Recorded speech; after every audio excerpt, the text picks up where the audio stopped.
Welcome in to this Wednesday edition of Blue Sky Live. Here with this morning, Chase Parham and Neal McCready.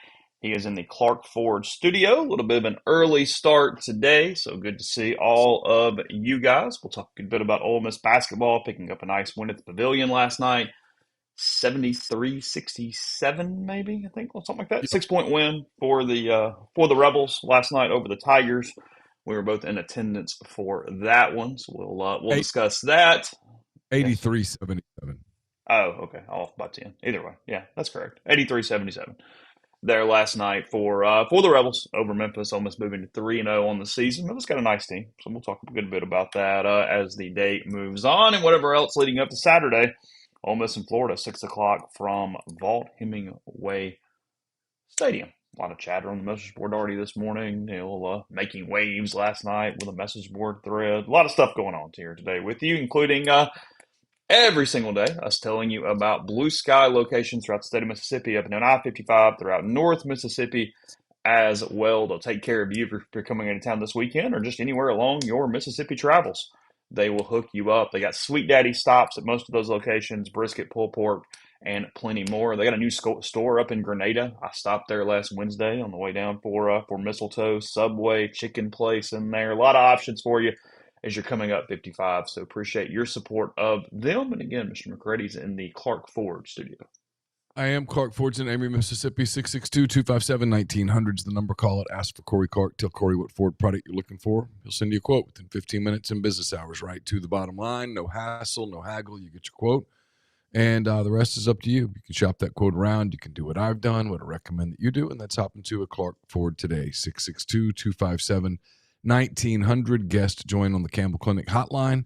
From fractures and sports injuries to complex spine and limb conditions, the pediatric orthopedic physicians at Campbell Clinic in Oxford are the only specialized pediatric orthopedic team in North Mississippi, providing expert care for growing bodies. Visit campbellclinicoxford.com to schedule an appointment or call 901-759-3111.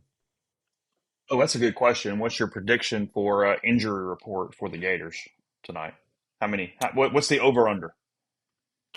Over-under is probably like 16 and a half, and I'd probably go over. I mean, they're going to have opt-outs. Guys are going to opt out. I mean, look, if you're trying to preserve a red shirt, you're trying to preserve a red shirt. You can't play over 4 games, and I imagine they've had some guys that are in that boat, and they probably have some guys that now are making some business decisions. I mean, this is modern college football. I mean, I'm not even going to, as much as I want to make fun of Florida because I have developed a kind of a raw hatred for some of their people. This is college football. This will come to you at some point where guys go, hey, I don't need to play anymore. I don't need to get hurt. My value is what it is. And the portal opens in less than 2 months, and I'm healthy right now, or relatively healthy, and I've got a payday, or I think I have a payday coming, and not playing for these bozos. That's where you're going. I mean, hey, that's where we are. I mean, it's where we are. I don't think it's a great place, but it's where we are, and you're seeing guys shut it down. I don't think it's a wonderful spot for the sport, but I'm in the minority, and I'm also covering a program that has thrived. I mean, if Ole Miss wins 2 more games this season, it's 50 wins in 5 years. I mean, Ole Miss has thrived in this environment. So I understand why Ole Miss fans are kind of like, hey, man, blinders on. I don't care. I get it. I think you're going to start seeing a lot of this in November. I don't think it's great, but it's where we're headed. Okay, I'm gonna ask this question. By the way, it's amazing you said that. Yeah, 50 wins in 5 years. When we have covered a lot of eras where 35 wins in 5 years would have been successful enough. Oh, yeah. Averaging 7.2 per, which is 36 wins. Ole Miss going back to the start of the 2021 season. I refuse to do the COVID year. If you want to, you can. That's cool. I don't. I ignore it. But that's so disingenuous too, because if that's a normal season, they go 8-4 because they would have won 4 non-cons. You went Sure. 5-5 in power 4 games. Right. I mean, Yeah, but come what they on. did, Yeah, they start with did, 21. Yeah. they didn't, so I don't. Yeah, Um, sure.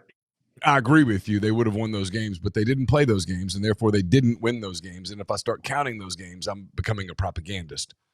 So 2021, when they actually played seasons just like everyone else played, they're 48-14. There are only two programs in the league that are better than them in that period. Alabama and Georgia. That's it. Those are the only two programs in the league that wouldn't probably trade places with you over the last 5 years. Alabama and Georgia. Blue Bloods. Alabama, Georgia. Mm-hmm. That's it. The other 13 aren't in that category, or most of them aren't close to that category. A&M with all its money would trade like hell. I mean, probably not right this very moment. No, but I mean up until 25. Yeah, sure. Yeah. Absolutely, yeah. I mean, that's where they are. I mean, it's a remarkable accomplishment. So I was talking to someone yesterday, kind of a person in the football world, and I was like, it's interesting to watch people struggle, and this happens in every aspect of life, Chase. People really struggle with a new reality. People are very set in their ways in everything. If you think about it, and there's just this tendency, and look, I don't consider myself the guy that defends Ole Miss. I just pointed out. That's what I was saying yesterday to somebody. I was like, everybody does this little Ole Miss thing, and I'm like, yeah, it was fair as recently as 6 years ago. But it's over, like at least for now. I mean, you can argue, well, it's just Kiffin. I kind of disagree, but okay. But it's where they are today. They're 2 wins away, and they have to win those games. They haven't won those games yet. But if they beat Florida on Saturday and they go beat Mississippi State in Starkville, if they win those games by 30 points or 1 point, that would be 50-14. That would be 2 11-win seasons with the chance to win more in the last 3 years. If they win one more game, it's 4 10-win seasons in the last 5 years. And in that 5th year, they were 8-1 before it just fell apart. Mm-hmm. I mean, that's relevant. That's in the national picture. They've been in the national championship conversation every November since 2021. They haven't made it. They haven't won, obviously. But they've been there. The only 2 programs in the league that have consistently been better than Ole Miss in the last half decade. This is not conjecture. This is not opinion. It's Georgia and Alabama. Ole Miss has not been as consistent as a winner as Georgia and Alabama. That's it. And if you were to poll 100 coaches, top 5 jobs, both Georgia and Alabama would be on that list. Every single one. All 100. Period. Elite job. Big Ben said he learned in trivia last night an octopus has blue blood because of copper instead of iron. Did you know that? I did not know that. I was unaware of octopus blood. I will tell you that grilled octopus, people push back on this, is fantastic. I've told you this. It is awesome. It is maybe one of my favorite foods, and yet I have a moral dilemma because of their intelligence level. Like, they're really smart creatures, and I struggle with eating something that has that level of intelligence. We don't eat. I mean, we're in a lot of ways, we're kind of like whatever about that. Octopus are really cool. Like, they really are. Yeah. But it is awesome grilled up. I mean, dude, like, it's amazing. Things that I can't control, and what happens to the octopi is one of the things that I can't control. And so I'm just not going to allow myself mentally to go there. And here's the thought on that. You're not killing it. So you're not actually changing the amount of deceased octopi. You know what I mean? Like, no, you're just simply consuming already deceased octopi. I mean, I've never gone octopus hunting. McIntyre So goes, maybe they should be smart enough to become pets. I mean,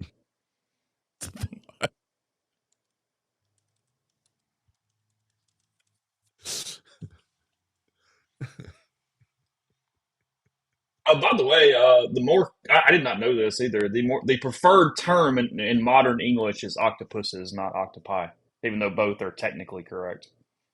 okay. Yeah, it's interesting. So cows are dumb, and we're cool with that. Yeah, pretty much. Yeah, that's. Look, we justify things. Okay, that's what we do. We justify things. I don't really want to talk about octopuses because one of my most traumatic memories from like middle school was my mother made me go to a movie with someone that I didn't really want to go to a movie with. The name it was the James Bond movie. Oh, really? Yeah. Octo. Why did you get made to go? She was friends with his mom and he didn't want to go by himself and she made me go and I'm like, "Mom, Oh, it people was a it's male. Okay, I was thinking a female situation. Okay, no. my bad. No. Okay. No. She I mean, made you had a she miserable couple hours. It's fine. yeah, it was bad. Was it really? Well, no, but at that time in your life, you think when you're an 8th grader, you're pretty much your world is pretty small. You think Narrow that view. A lot of you think blinders.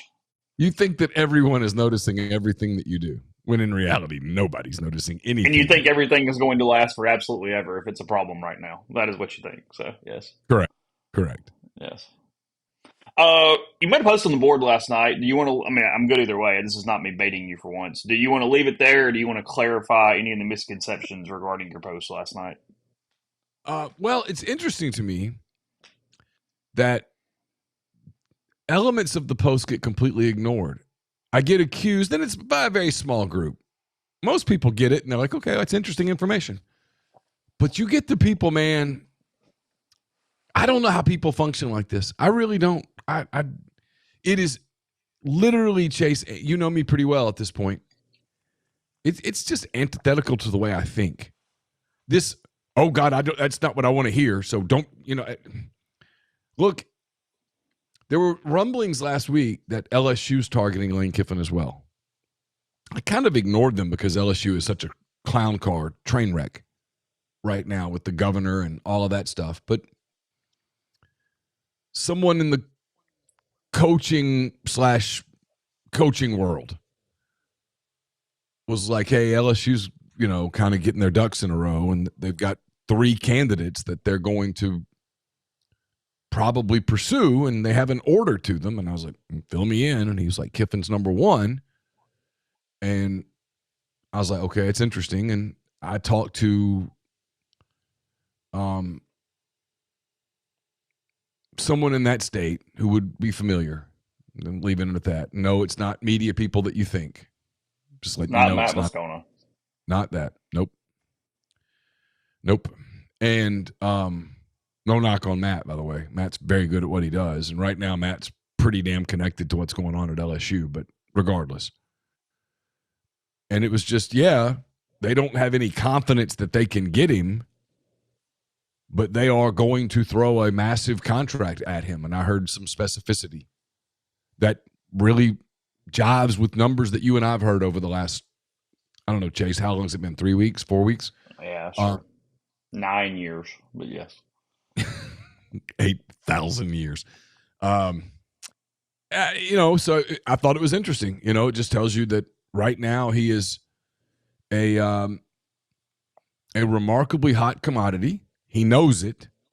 And I think it dovetails with my developing opinion of one of the things that I think he struggles with. And this is mostly conjecture, but I've heard it enough around to go, maybe I'm onto something. So please feel free to tell me, no, I don't think you're right, or maybe you're right, or I don't know, you're guessing, because I am kind of guessing a little here. I think one of the things that is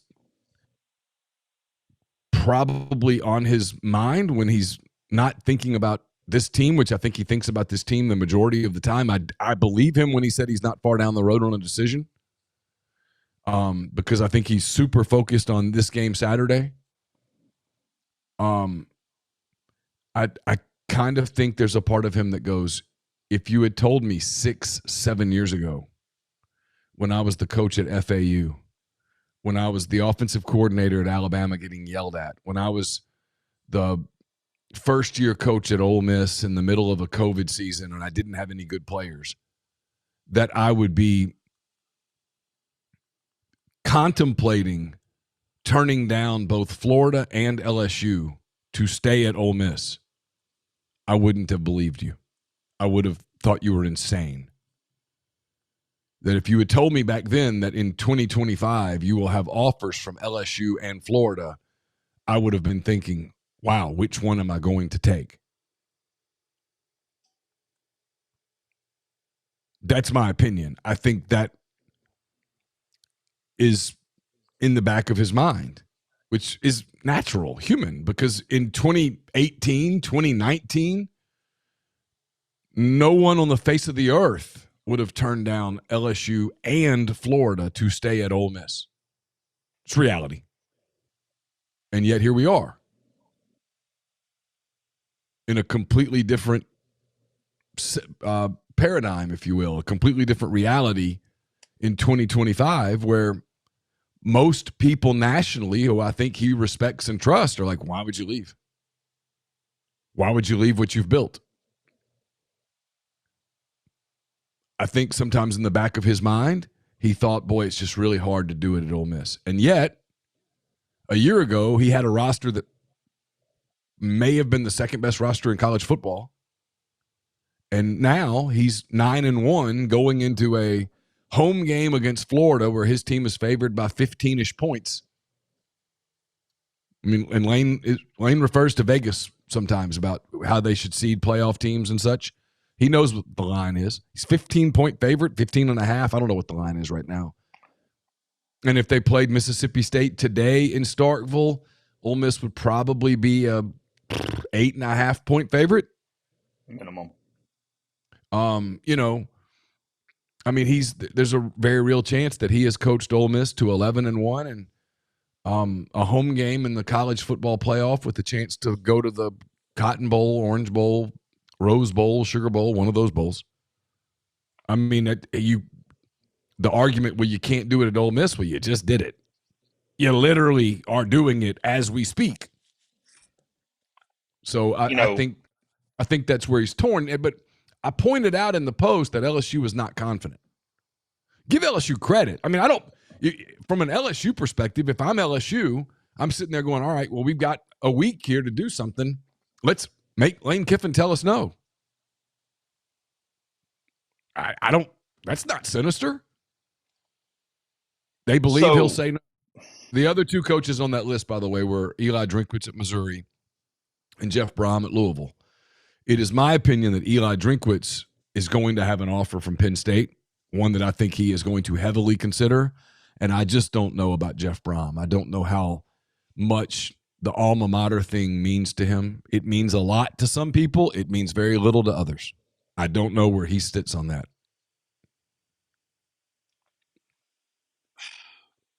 That's my favorite part of this, maybe.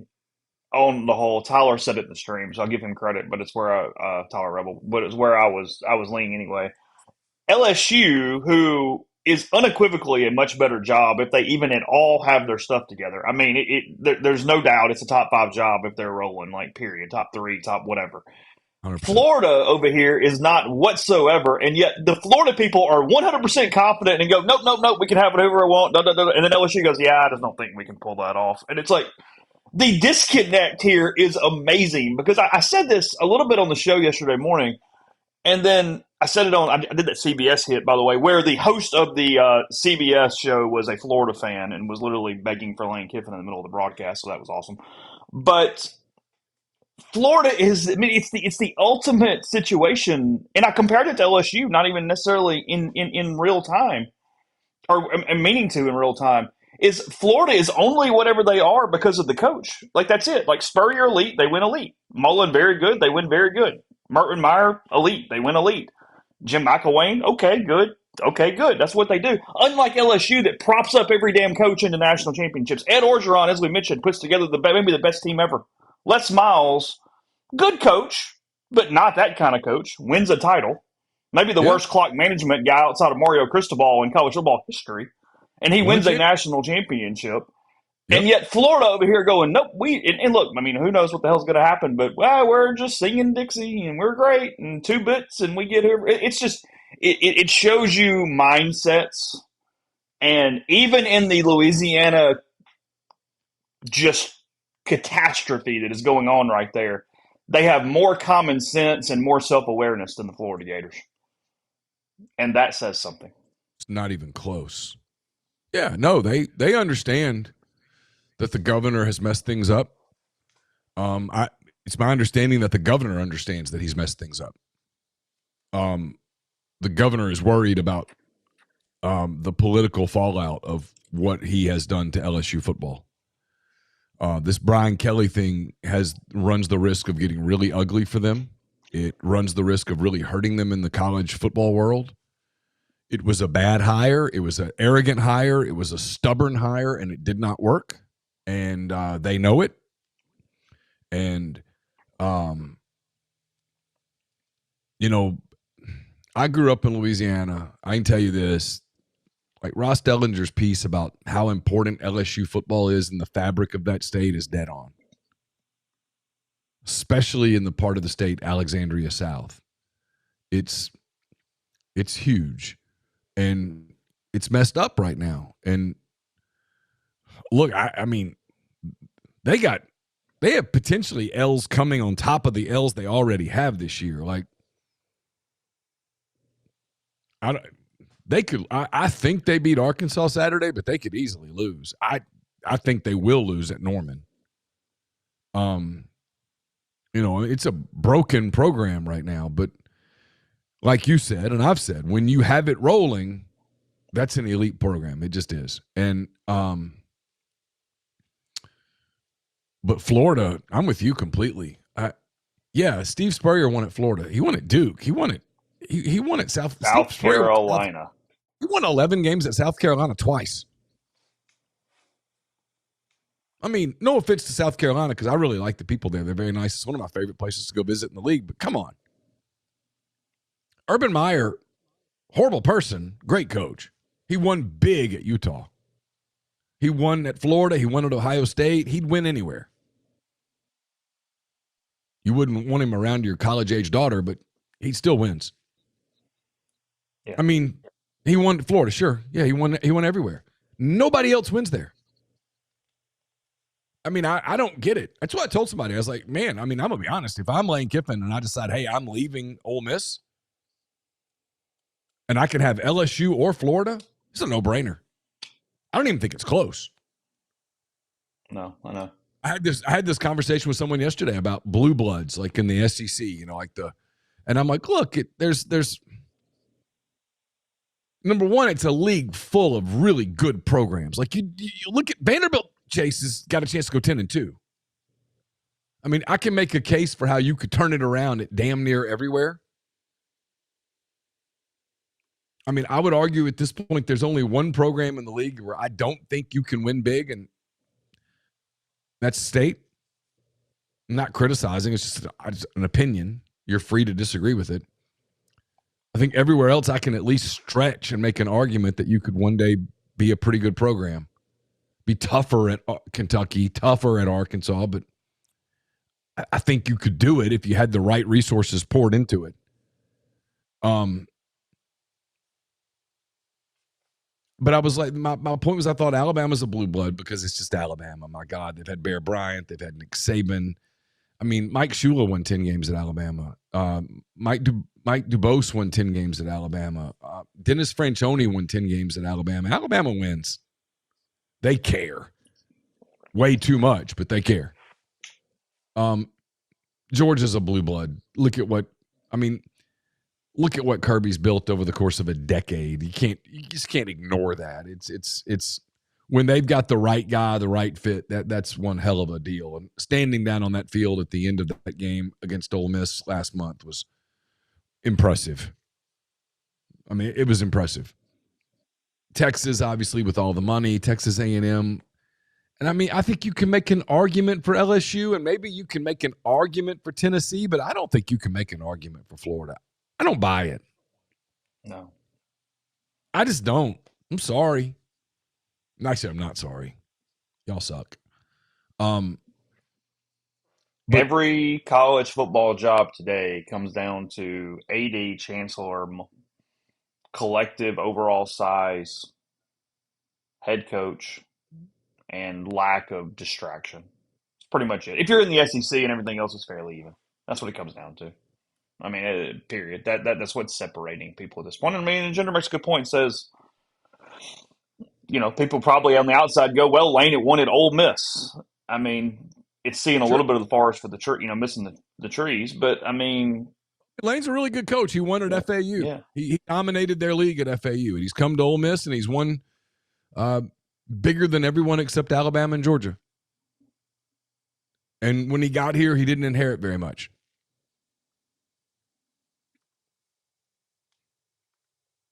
This is not really even about Lane. It's just a passing thought as I was moving on. Is we're in an era where we're never going to we've never seen the hatred that is going to happen to coaches when they leave and go to another college job because of the player attrition that goes with said coach. It's no longer, hey, I kind of get that, or that sucks. It is going to be blind hate every time a college coach leaves for another college. Like, you're just torpedoing everything from a legacy standpoint. And again, whether that matters or not, it's not really the point. But yeah. I just find that somewhat funny as we move forward. It's one of the things I wonder about with Lane. It's I hate to give away something that's on my mind because I don't want to give other people, so I won't. Because we get copied a lot. I don't know if you've noticed that. But no, there's a column that's running through my head for Saturday night that is along those lines, but I'm not going to sit here and lay out the outline. And no, I'm not insulting anyone else. I'm just not going to do other people's work.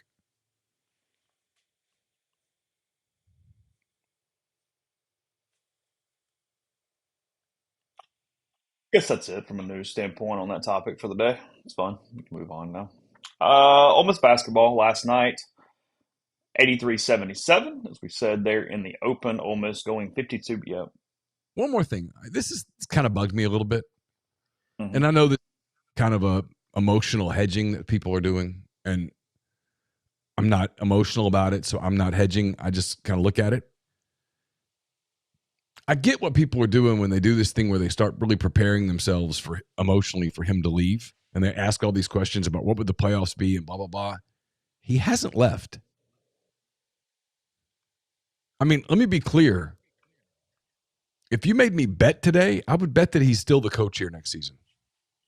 Now, I don't know what NFL aspirations he may have or what NFL chances he may have, whether this Giants rumor that is nothing more than linking Jackson Dart and Lane Kiffin, whether it actually has legs or not, I don't know. Probably too early to know. My guess is it doesn't really have legs. So leaving that part out, if you made me bet today, my bet is that he stays. I mean, I don't begrudge him if what he's trying to do is to get to this open date so that he has a moment to think, and then he makes a decision. If that's what he's doing, and I wouldn't be surprised if that's the case. I don't know. But, I mean, if anybody who's ever been tasked with making a big decision in life, I mean, I had one not long ago. You do want to get to a mental place and a place on your calendar where you can take some time and think, where you can take a moment and kind of ruminate in your thoughts, maybe have some conversations that you haven't been able to really have. I mean, he's been pretty locked in. If you look at this football team over the last few weeks, they've been pretty damn locked in. They were locked in at Georgia. They were locked in at Oklahoma. They were locked in against South Carolina. Hell, they were locked in for the Citadel. Mm-hmm. I mean, they're going to be locked in for Florida Saturday night, I think. I'll be shocked if they're not. And then, if you tell me that after that he takes a couple of days to think, I get it. And I don't begrudge someone for going, hey, I'm going to give myself an opportunity to evaluate what my options are. We wouldn't criticize anybody else in any other field for doing that. I don't think. I wouldn't. If a business person had opportunities, you wouldn't begrudge them for going, hey, I'm going to take a minute here and I'm going to think about these opportunities and what it means and what it would do to my family, what it would do for me. I mean, we wouldn't. And to my knowledge, that's kind of where we are with this. This assumption that he's going to leave, I think, is faulty. I mean, he might, but to this point, I would still bet on him staying. You might have a different opinion, but I would personally, based on what I've heard, bet on him staying. I don't think it's a slam dunk. I would. I mean, look, I wouldn't bet a lot. I mean, somebody asked me yesterday, would you bet $1,000 on it? And I was like, hell no. But I wouldn't bet $1,000 on anything involving college athletics. Well, that's what I mean. I wouldn't bet $1,000 that the doors would open. Yeah. I wrote this morning. I believe that he wants to stay. My guess, and it's a guess, is that he ultimately stays. I think he is a version of what you said. I think he is struggling in some ways with the fact that if every school was optimized and efficient, there are jobs that he thinks simply are better. Now they're not, and when they're not, you get fired and you have no leeway. Whereas here he has runway and leeway and leverage and all that kind of stuff. And I think he gets very frustrated when Ole Miss matches money for portal players and they don't get them, and at least has the perception it's because of the name on the helmet. So he goes, well, if I was at one of those places with the damn name on the helmet, then I probably get that guy. And I think that's a competitiveness in him. I think it's a fire in him, and I think it's something that he really struggles with because he's like, what the hell? We're doing everything, and yet that's where this guy ends up.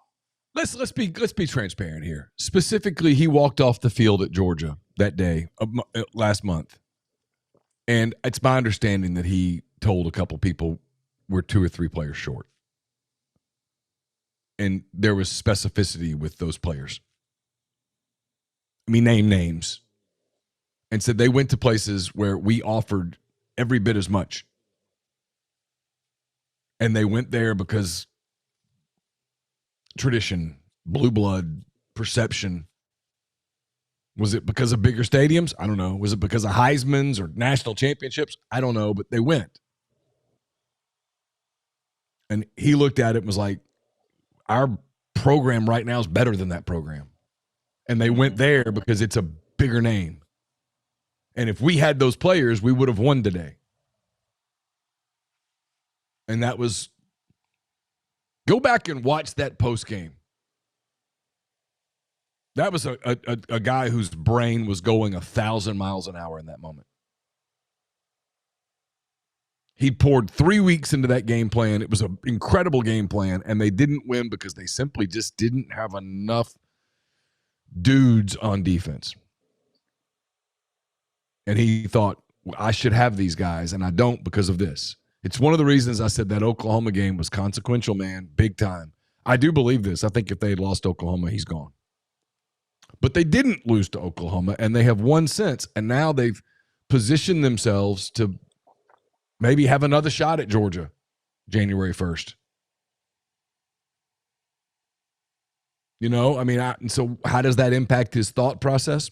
I don't know. In case you haven't noticed, Lane doesn't say a lot of those things. But, I mean, Monday, I thought you listened to somebody who was literally grinding through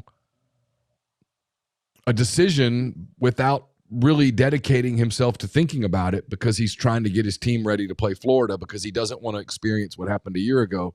Because we talk about most consequential win, most consequential loss, blah, blah, blah. A loss on Saturday to Florida would be a disaster.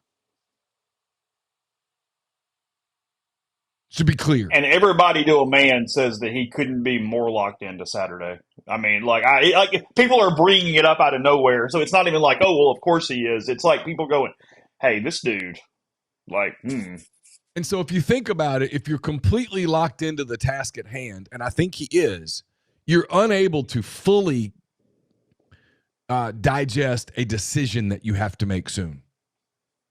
They don't play Mississippi State next Saturday. They have a break. He's going to be able to have, assuming they win the game on Saturday, after they get through celebrating, he is going to have a couple of days before he fully turns the page to Mississippi State. He's going to have a couple of days to actually do something that he really hasn't had a chance to do, and that's think, study, talk to people, have conversations, etc.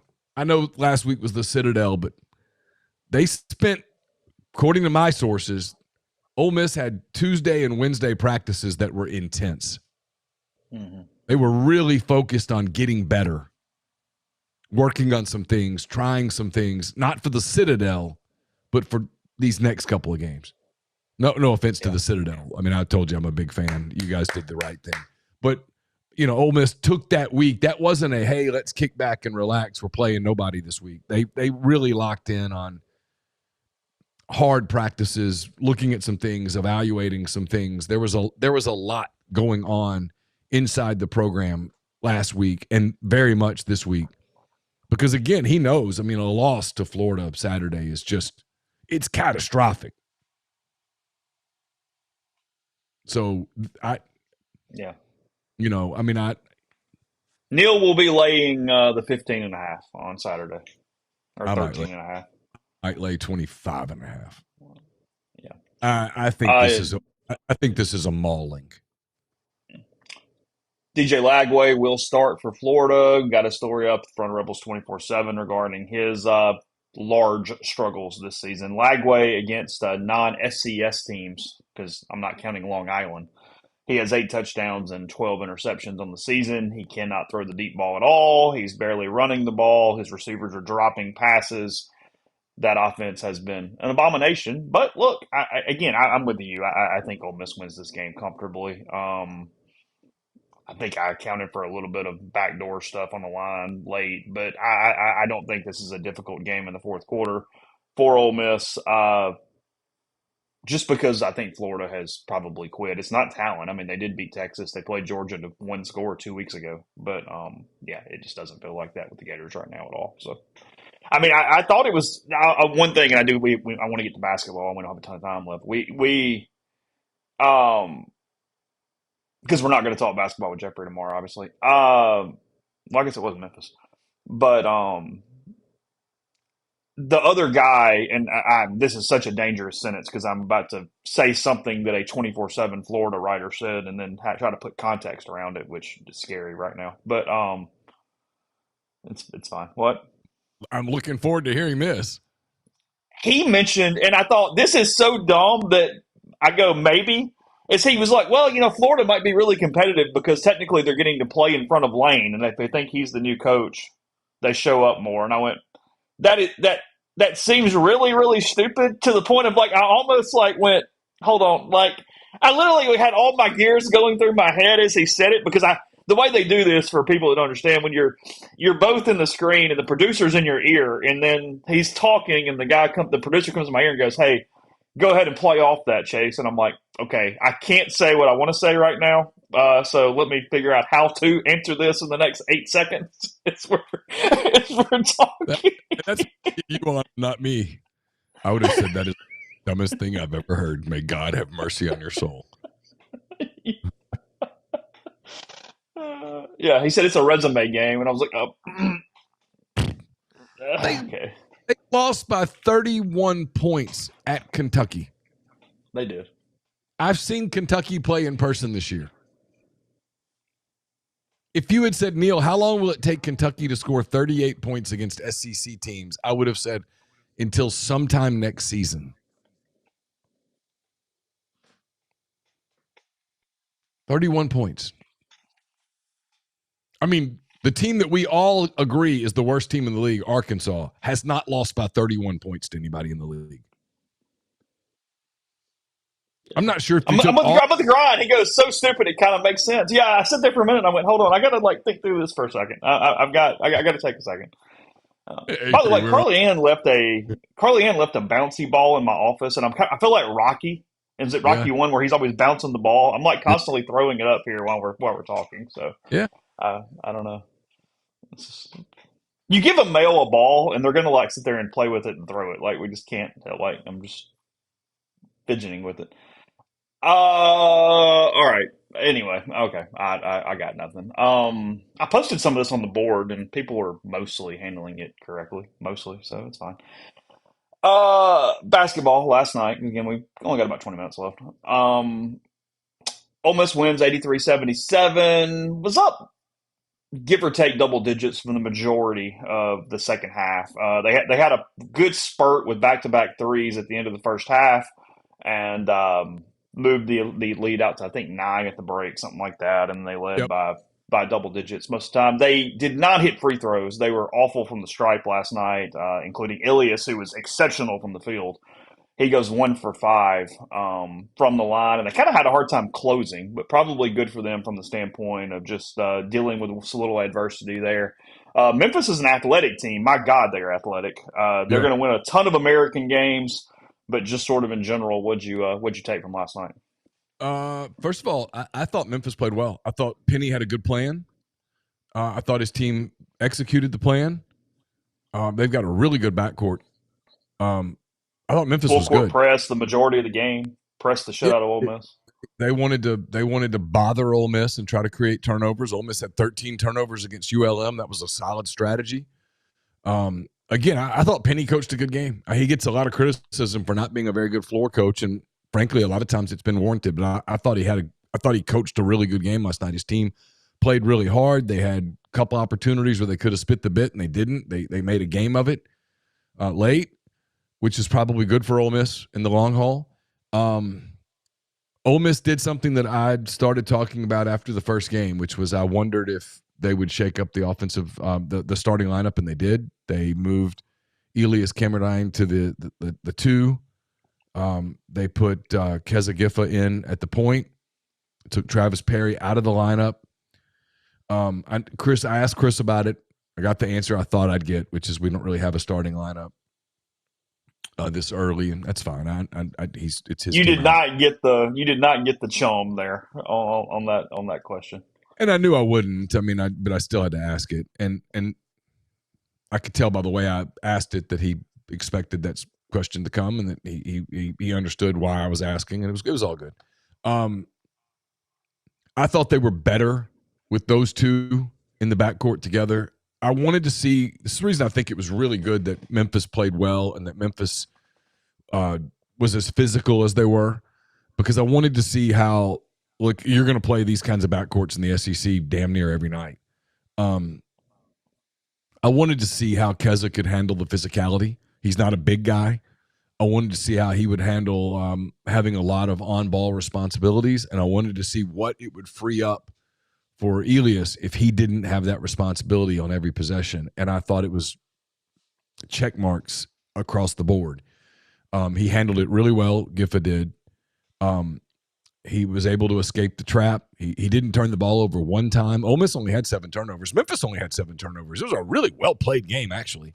Both teams shot the ball pretty well. It was a fun game. I had that game on, and I had the Warriors Thunder game on my computer, and I thought to myself, I've hit the point in my life where I really prefer basketball. It's my favorite sport. I enjoyed the game. Yeah, you were Cameron, physically reacting to a November the 11th NBA game on I your love computer in front of me. NBA, and I love watching the Warriors just die. But I do. I hated them for a long. I think we're finally getting to the point where we get to bury them, and I'm enjoying it. I thought it allowed Elias to do a lot of different things, and he's a terrific player. I mean, he missed his free throws. If he makes his free throws, the game's a lot more comfortable, and he probably has 30 points. He was fantastic. I like this team. I do. They're not a finished product yet. I think they're better than they were a year ago. I think their ceiling is significantly higher than last year's team, which I think absolutely hit the ceiling. I think they just banged their head against the ceiling. I don't think there was anywhere else for them to go. This team, I think, can do more. Now they've got to put some things together. They've got to be a little more consistent with some spots, but I think they discovered something last night. They were able to get production out of Malik Dia, who I thought, even though the stat sheet doesn't really show it, I thought he had maybe his best game of the year. Harry saw a couple go down. Yeah, AJ didn't have his best game, AJ Storr, but he still contributed. He still did a lot of things for them. And then where they're different is they're just so much more athletic. They're so much bigger in the post with James Scott and Augusto and Corey Chest, and I like this team.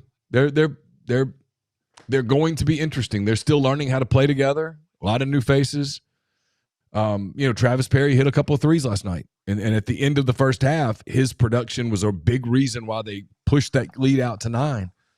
So he had that really athletic steal in the corner. Last night. Like you said last night, when that first shot went in, I'm sure he thought, "Oh my God, thank you." I mean, that was probably like just pure relief, just coursing through his veins. Klafke did some good things. I like Patton Pinkins, man. He played about 18 minutes last night.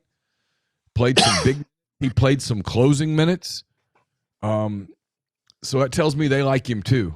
And I'm curious to see how his game kind of develops a little bit. He's confident. He wants the ball. He's a willing defender. His teammates aren't really finding him. I'd love to see what would happen if teammates found him, because he was open for some looks. I'd love to see what would happen if those looks went down, or if he got those looks, do they go down? Do they not go down? But I thought last night was a really good game for them. They needed to play a good team, and I thought Memphis was a good team. Memphis will win the American. They're talented. They'll win a bunch of games. They'll make the tournament. I don't know anything about what they're going to get against Bakersfield. My guess is not much. And then I don't know anything about Austin Peay. My guess is there's not much. And then 2 weeks from last night, they play Iowa, and I think Iowa's pretty good. Yep. It's going to be the next kind of big test for them, and so they've got some time, a couple of games to work with. But I'm really interested in this team. I'm intrigued. They're fun to watch, and they're kind of they got to work some things out. But I suspect we'd say that about most every team. But SEC games, man, if the early results are any indication, some of these SEC games are going to be fantastic to watch.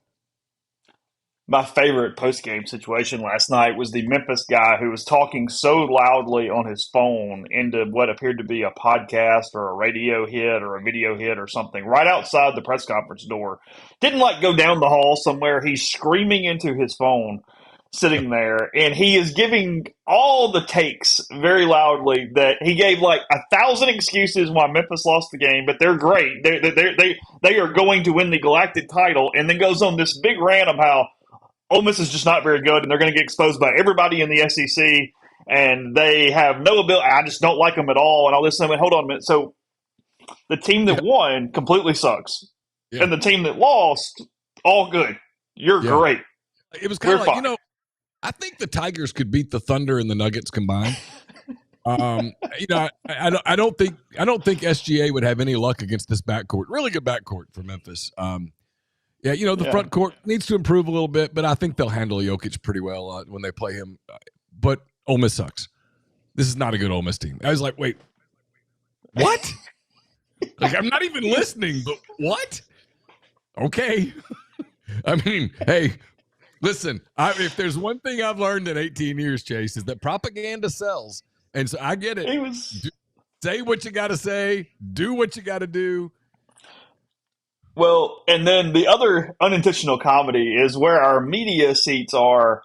You can't see exactly who's right in front of you. And Memphis hits the first basket of the game, and these two Memphis fans are directly in front of us on the row. And you get this loud cheer and screaming, and they stand up, and Katz looked at me and he goes, "Please, God, don't do this the entire game." And I thought, Ole Miss, please handle this right now. Not even for the fan or the win or anything. So these two people will sit down. I need them to sit down. I mean, they were loud there early. And it was like that. I told Kat, it was that obnoxious loud where we're just trying to be seen. It wasn't actually excited about the game. There's a difference. Yes. And it's like they're just being assholes, actually, is what was going on. So, yeah, it was. Although Memphis did not bring very many people last night. I did not see many Tigers last night. No, and the atmosphere was great, really. I mean, it was a fun Yeah, it was. environment. There were, a lot of people. There was the two teams played really hard. It was if that's a sign of what we have coming in the SEC, and I think it is, it's going to be a really fun year. It was a good game for Memphis too. It's not going to hurt them at all. Not going to hurt them a bit losing that game. Not a bit. And for Ole Miss, I think it's going to end up being a quality win. And if you're an Ole Miss fan, you now cheer for Memphis the rest of the year.